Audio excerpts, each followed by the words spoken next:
سلام، به کانال آشپزی با آرسام خوش آمدید. امروز اومدیم با آموزش خمیر شیرینی مشهدی.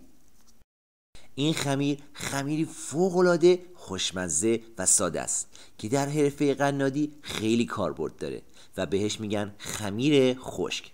با این خمیر میتونین انواع شیرینی مثل مشهدی، بانکوکی، سوئیسی، فرانسوی، هلندی و انواع تارت و بیسکویت شکری رو بزنید.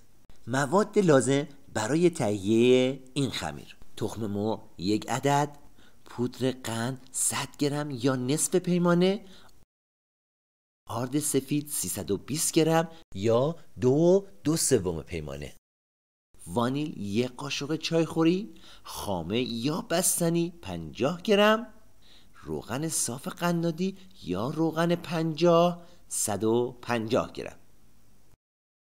ابتدا روغن قنادی رو داخل ظرفی بریزید که بهتره با کره جایگزین نکنید، چون کره دوغ داره و داخل فر روغن پس میده. سپس پودر قند یا پودر شکر و وانیل رو اضافه کنید. اینقدر با همزن بزنید تا پوک بشه. هر چقدر بیشتر بزنید کیفیت خمیر شیرینیتون بهتر میشه. حین کار مواد رو زیر و رو کنید تا همه مواد همزده بشن. بعد تخم مرغ و خامه رو اضافه کنید. فرقی نمیکنه خامه قنادی باشه یا خامه صبحانه.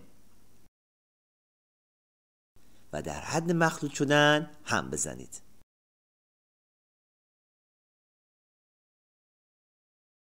آرد سفید قنادی رو در چند مرحله اضافه کنید. هم بزنید تا به خمیر نرم و لطیفی برسید. این خمیر رو خیلی هم نزنید چون سفت میشه. این خمیر نرم به دست نمیچسبه. اگر هم چسبید کمی آرد اضافه کنید چون آبخور آردها با هم فرق میکنه. خمیر نیاز به استراحت نداره، ولی میتونید داخل نایلون در یخچال تا چند ماه نگهداریش کنید و هر وقت خواستید از یخچال خارج کنید نیم ساعت در دمای محیط بگذارید. بعد چند دقیقه ورز بدید، روی سطح یا بین 2 نایلون پهن کنید، قالب بزنید و شیرینی مورد نظرتون رو بپزید. اگر از این آموزش لذت بردید لایک و کامنت رو فراموش نکنید.